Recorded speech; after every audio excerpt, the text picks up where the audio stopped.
Bento baon for me, Zion and Kisha. Today, I am going to help Zion to voice over because Zion is not around today. As you can see, Mommy is already putting the rice. You can do it, Mommy. Pick Zion's bento baon. Now, she is adding the details. Wow, it's so cute. I like the body. What is that, guys? Looks familiar. On the other side, lettuce and siomai.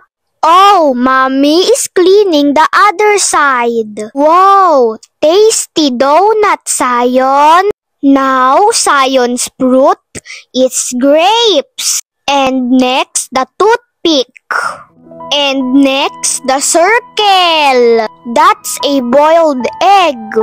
And now, Kisha's baon. Oh, Mommy is putting the square.